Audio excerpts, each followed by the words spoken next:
بسم الله الرحمن الرحيم، والصلاة والسلام على أشرف المرسلين سيدنا محمد صلى الله عليه وسلم. السلام عليكم ورحمة الله وبركاته.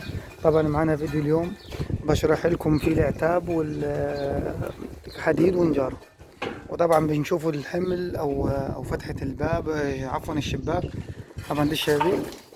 طبعا دي العتب أهو زي ما حضراتكم شايفين. طبعا العتب 30 في 30 أهو. ده الحديد ودي نجارة طبعا أهو. ادي التقوية اهي اهو زي ما حضراتكم شايفين.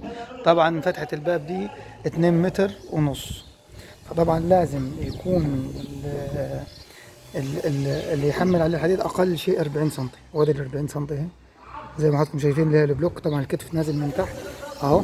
طبعا لازم يكون داخل الخرسانة في الجدار، اللي هو الجدار ده ما يقلش عن 40 سنتي زي ما حضراتكم شايفين. طبعا التسليح حديد 14 والكنات 8 مللي كل 20 سنتي اهو. طبعا لازم برضو الكتف الثاني الطرف الثاني زي ما حضراتكم شايفين اهو، برضو 40 سنتي اهو. ودي تقوية نجارة زي ما حضراتكم شايفين. طبعا طفش من فوق على المقاس 30 سنتي بالظبط، وتحت اهو 30 سنتي اللي هم 3 الواح زي ما حضراتكم شايفين. والجناب برضو 3 الواح اهو، اللي هي 30 سنتي طبعا.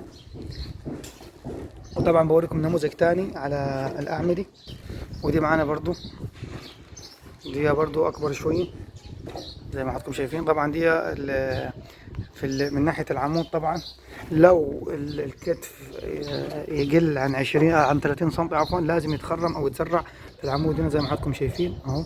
طبعا هنا الكتف كبير فوق 70 سم أهو زي ما حضراتكم شايفين، أو 60 سم بالظبط أهو.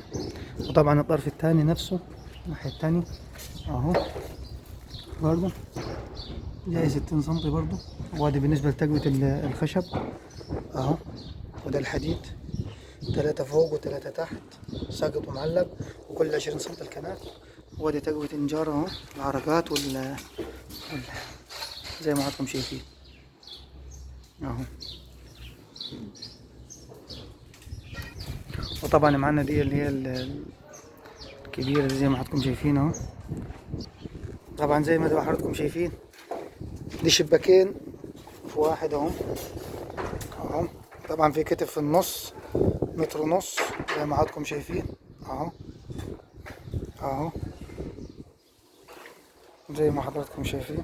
طبعا فتحة الشباك 3 متر اهو زي ما حضراتكم شايفين.